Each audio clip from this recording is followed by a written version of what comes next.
नमस्कार दोस्तों, कैसे हैं आप सब। आप सबका बहुत बहुत स्वागत है मेरे चैनल में।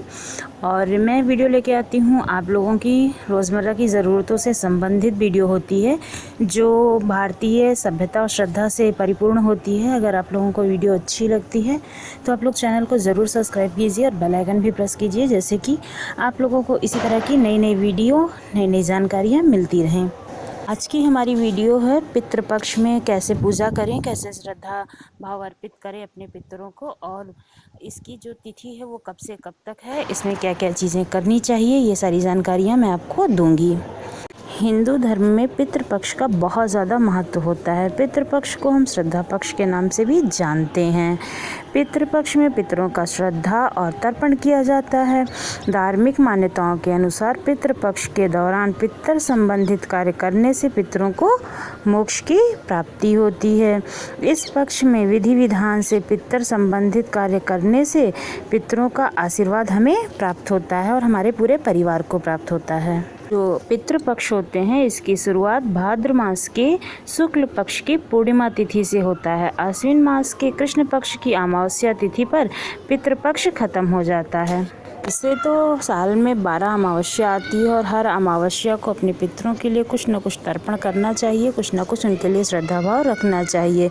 पितृपक्ष में मृत्यु की तिथि के अनुसार श्रद्धा भाव किया जाता है। जिस दिन जिसके परिवारजन में, मतलब माता पिता की जिस दिन मृत्यु हुई हो या परिवार के और भी सदस्यों में जिनकी भी मृत्यु हुई हो, उनकी उस तिथि के अनुसार पिंडदान और उनके लिए पंडित को भोजन कराना आदि चीज़ें की जाती हैं। लेकिन क्या होता है कि अगर हमें उनकी तिथि का ज्ञान नहीं है तो हमें अमावस्या तिथि को यह श्रद्धा भाव करना चाहिए।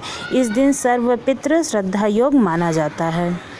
इस वर्ष जो पितृपक्ष शुरू हो रहे हैं वो 21 सितंबर से शुरू होकर 6 अक्टूबर तक के रहेंगे। मतलब जो 20 सितंबर है उस दिन पूर्णिमा होगी और 6 सितंबर के दिन अमावस्या की तिथि मानी जाएगी। इस साल 26 तारीख को कोई भी श्रद्धा की तिथि नहीं है, मतलब उस दिन तिथि का हानि मानी जाएगी और उस दिन कोई भी तर्पण नहीं होगा। और जो हमारे पितृपक्ष का महत्व है उसके बारे में मैं आपको अभी समझाती हूँ। पितृपक्ष में पितर संबंधित कार्य करने से व्यक्ति का जीवन खुशियों से भर जाता है। इस पक्ष में श्रद्धा तर्पण करने से पितर प्रसन्न होते हैं और उनका आशीर्वाद हमें और हमारे परिवार को मिलता है। पितर दोष से मुक्ति मिलती है। इस पक्ष में श्रद्धा और तर्पण करने से आपके सभी कार्य शुभ होते हैं और आपके जीवन को अग्रसर करने में उन्नति मिलती है। किसी सुयोग्य विद्वान ब्राह्मण के जरिए ही श्रद्धा कर्म करवाना चाहिए। श्रद्धा कर्म से पूरी श्रद्धा से ब्राह्मणों को दान देना और साथ ही यदि किसी गरीब ज़रूरतमंद की सहायता आप कर सके तो बहुत ज़्यादा पुण्य मिलता है। इसके साथ साथ गाय, कुत्ते, कौवे आदि पशु पक्षियों को भोजन का कुछ अंश ज़रूर देना चाहिए। यदि संभव हो सके तो गंगा नदी के किनारे पर श्रद्धा कर्म करवाना चाहिए। यदि यह संभव ना हो सके तो घर पर भी इसे किया जा सकता है।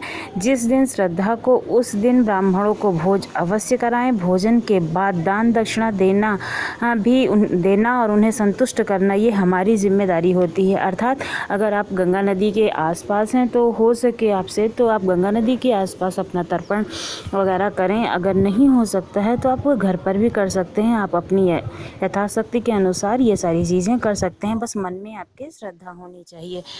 श्रद्धा पूजा दोपहर के समय शुरू होनी चाहिए। योग्य ब्राह्मण की सहायता से मंत्रोच्चारण कराएं और पूजा के पश्चात जल में तर्पण करें। इसके बाद जो भोग लगाएं उसे गाय, कुत्ते, कौवे को अवश्य खिलाएं। कहा जाता है कि जो ये पितृपक्ष होता है इसमें कौवे का बहुत अधिक महत्व होता है। इस कथा को मैं आपके लिए दोबारा से लेके आऊँगी दूसरी वीडियो में, क्योंकि इसमें मिक्स कर देना अच्छा नहीं होगा। तो आप लोग अगर इच्छा होगी कि क्यों इन चीज़ों का महत्व होता है गाय और कुत्ते और कौवे का, तो उस वीडियो को आप ज़रूर देखिएगा।